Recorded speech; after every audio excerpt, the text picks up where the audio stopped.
Hello friends, Tally Prime की series में आपका स्वागत है। पिछले सेशन में हमने देखा हम किस प्रकार से लेजर्स को क्रिएट कर सकते हैं। पिछले सेशंस में हमने ये भी देखा कि वाउचर्स कितने प्रकार के होते हैं, किस प्रकार से उन्हें प्रयोग किया जा सकता है। आइए इस सेशन में जानकारी लेते हैं किस प्रकार से हमारी जो बनी हुई लेजर्स हैं उनका बैलेंस देख सकते हैं, या एक तरह से हम उनकी जानकारी ले सकते हैं किस लेजर में हमारा कितना बैलेंस अवेलेबल है। इस तरह की जानकारी आप बड़ी आसानी से बैलेंस शीट या ट्रायल बैलेंस से ले सकते हैं। और टैली की सबसे बड़ी विशेषता है कि ऑटोमेटिकली ये सारी चीज़ें आपके लिए तैयार हो जाती हैं। अब गेटवे ऑफ टैली से अगर आप थोड़ा सा नीचे की तरफ जाएं रिपोर्ट्स पे, तो बैलेंस शीट आपके पास अवेलेबल है। अगर मैं इस पर क्लिक कर दूं तो मेरे पास ABC कंपनी की लाइबिलिटीज़ और एसेट्स दोनों साइड दिखानी शुरू हो जाएगा बैलेंस शीट के अंतर्गत। तो यदि आप देखें तो कैपिटल अकाउंट 50,000 रुपये, अगर मैं इस पर क्लिक कर दूँ तो फर्दर डिटेल मेरे पास अवेलेबल हो जाएगी। राम्स कैपिटल अकाउंट है जिसमें 50,000 रुपये क्रेडिट है।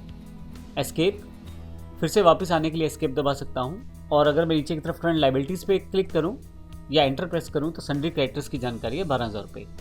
फिर फर्दर अगर मैं इस पर एंटर कर दूंगा तो CNC कंपनी अम्बाला, जो कि एक मेरे क्रेडिटर हैं जिनसे मैंने माल परचेज़ किया है, तो 12,000 रुपये मुझे उनको देने हैं। मैं वापस आ जाता हूँ। इसी तरह से अगर आप राइट हैंड साइड यानी कि एसेट्स वाली साइड देखें तो करंट एसेट्स की जानकारी है। एंटर करूँगा तो यहाँ पे सन्ड्री डेटर्स और बैंक अकाउंट्स मेरे पास अवेलेबल है। सन्ड्री डेटर्स पे क्लिक करूँगा तो दिनेश एंड सन्स के 15,000 रुपये जिनसे मुझे लेने हैं अभी पैसे, और बैंक अकाउंट में मेरे पास IDBI बैंक में 47,000 रुपये इस वक्त दिखा रहा है, जो कि डेबिट बैलेंस है मेरे पास।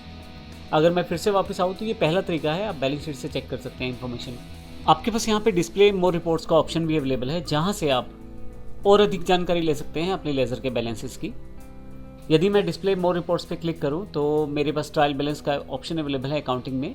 हालांकि सभी तरह की रिपोर्ट्स की जानकारी लेंगे आने वाले सेशंस में, लेकिन अभी हम लोग केवल ये देखना चाहते हैं कि शुरुआत में अगर आपको फटाफट से बैलेंस देखना है तो आप कैसे देख पाएंगे। तो ट्रायल बैलेंस एक बड़ा आसान सा तरीका है आपके लेजर के बैलेंस को एक साथ देखने का। आप ट्रायल बैलेंस पे क्लिक करें तो आपके पास यहाँ जितने भी लेजर्स क्रिएटेड हैं अभी आपके पास, उनकी सारी इन्फॉर्मेशन यहाँ दिखाई दे जाएगी। पर्टिकुलर्स में आपके पास उन अकाउंट्स के नाम है या लेजर्स के नाम हैं, और किस कंपनी का किस डेट से आपका बैलेंस यहाँ दिखाया जा रहा है। क्लोजिंग बैलेंस है जो डेबिट और क्रेडिट दोनों तरफ दिखाया जा रहा है।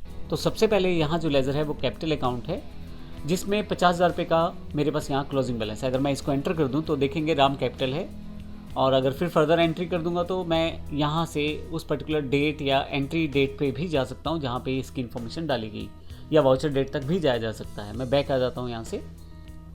इसी तरह से करंट लायबिलिटीज 12,000 रुपये हैं, मैं एंटर कर देता हूँ। सन्ड्री क्रेडिटर्स यानी कि जिनको मुझे पैसे देने हैं वो 12,000 रुपये मुझे देने हैं। तो अगर यहाँ देखें तो CNC कंपनी अम्बाला है जिसको मुझे 12,000 रुपये पे करना है, तो मेरी एक लायबिलिटी है जो कि ड्यू है अभी। इसके साथ करंट एसेट्स हैं, अगर मैं यहाँ क्लिक कर दूँ तो इसमें दो तरह के मेरे पास सन्ड्री डेटर्स और बैंक अकाउंट शामिल हैं। सन्ड्री डेटर्स जो है वो दिनेश एंड सन्स हैं जिनसे मैंने 15,000 रुपये लेने हैं, और मेरे बैंक अकाउंट्स में इस वक्त 47,000 रुपये का बैलेंस है। आप एंटर कर करके फर्दर इन्फॉर्मेशन यहाँ से ले सकते हैं। IDBI बैंक जिसमें 47,000 रुपये इस वक्त मेरे पास अवेलेबल हैं। मैं यहाँ से वापस आ जाता हूँ। तो इस तरह से आप बड़ी आसानी से बैलेंस देख सकते हैं अपने पर्टिकुलर लेजर अकाउंट्स का, जिसमें बड़ी आसानी से आपको क्लियर हो जाएगा कि इस वक्त आपके पास किस लेजर में कितना बैलेंस खड़ा है। और भी बहुत सारे तरीके हैं रिपोर्ट्स को देखने के, लेकिन जैसे जैसे हम कार्य करेंगे आगे वैसे वैसे टैली में इन सब चीज़ों को सीखते चले जाएंगे। अब यहाँ पे जैसे अभी आपने देखा मेरे पास जो इन्फॉर्मेशनल बैलेंस है वो कितना है। अब नेक्स्ट सेशन से हम बात करेंगे अपने वाउचर एंट्रीज़ की। जब हम वाउचर एंट्रीज़ को प्रैक्टिकल करेंगे तो उन बैलेंसेस को देखेंगे किस तरह से वो इफेक्ट होते हैं। धन्यवाद।